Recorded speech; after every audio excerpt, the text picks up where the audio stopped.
ارشاد بھٹی صاحب، بریک سے پہلے جیسا صادق علی عباسی صاحب نے کہا، ایک تو آپ کو نیوٹرل نہیں رہنا، اور قادر ممدوح خلیل صاحب کہہ رہے ہیں کیسے کوئی روڈ میپ ہوگا معیشت کا جب عمران خان صاحب انہیں سانس ہی نہیں لینے دیں گے؟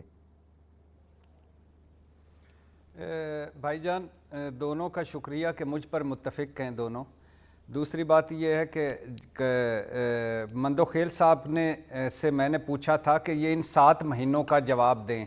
وہ چلے گئے 2018 میں، تو میں اس سے تھوڑا، اب پیپلز پارٹی اور مسلم لیگ دونوں اقتدار میں ہیں، تو میں ذرا پیچھے، اور اگر پیچھے ہی جانا ہے تو مشرف دور دیکھ لیں. عامر تھا، ڈکٹیٹر تھا، برا تھا، لیکن اس کی معیشت دیکھیں، اس کا ڈالر دیکھیں، اس کا استحکام دیکھیں، اس وقت ملک کی عزت دیکھیں، اس وقت ہمارے زر مبادلہ دیکھیں، اس وقت امپورٹ دیکھیں، اس وقت ایکسپورٹ دیکھیں، اس وقت فلاں چیزیں دیکھیں. تو یہ 40 سال میں جب آپ نے باریاں لیں، اس کے بعد ملک کا جو بیڑا غرق ہوا. اور وہ مشرف صاحب کی مجھے ایک تقریر یاد آ رہی ہے جس میں انہوں نے ہاتھ اٹھا کے کہا تھا کہ اس ملک کا اللہ ہی حافظ ہے. تو میں سوچتا تھا کہ یہ کیوں کہہ رہے ہیں، آج مجھے پتہ چل رہا ہے واقعی اللہ ہی حافظ ہے.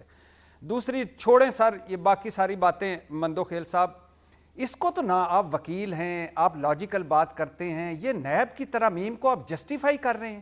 جو آپ نے ترامیم کہی ہیں وہ بالکل ٹھیک ہے، وہ ختم ہونی چاہیے تھی، لیکن ان ترامیم کی آڑ میں لگتا ایسے ہے کہ ملزموں مجرموں نے اپنے وکیلوں کو ساتھ مل کر اپنے کیسوں کو سامنے رکھ کر ایک ترمیم کی ہے. اور یہ دنیا کا میرے خیال واحد NRO ہے جو خود دیا خود لیا گیا.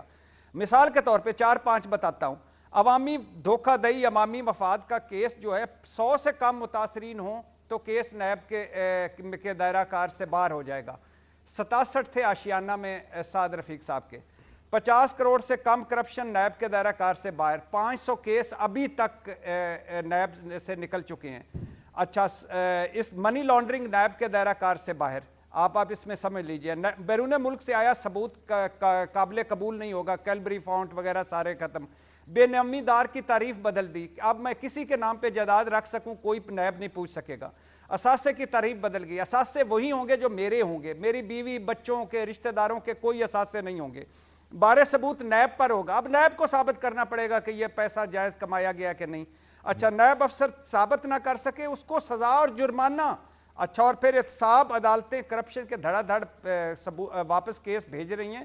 یہ تو NRO کھلا کھلا جس کے لیے آپ آئے تھے، جس کا آپ کہہ رہے تھے، آپ کو ہمیں پتہ تھا کرنا ہے.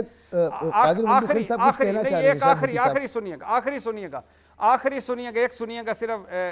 ایک شخص تھا وہ پیراشوٹ بیچ رہا تھا ممدوح خلیل کے نام. ایک کسٹمر آیا، اس نے پوچھا پیراشوٹ کھولنے کا طریقہ پوچھا. اس نے کہا کہ جب بلندی پر 10,000 فٹ کی بلندی پر جاؤ گے لال بٹن دبا دینا. اس نے کہا اگر لال بٹن نہ کھلا تو اس نے کہا واپس آ جانا، میں نے کون سی دکان بند کر دینی، ادھر آ کے واپس کر دینا. تو یہ آج ہمیں 7 مہینے کی کارکردگی کے بعد بتا رہے ہیں.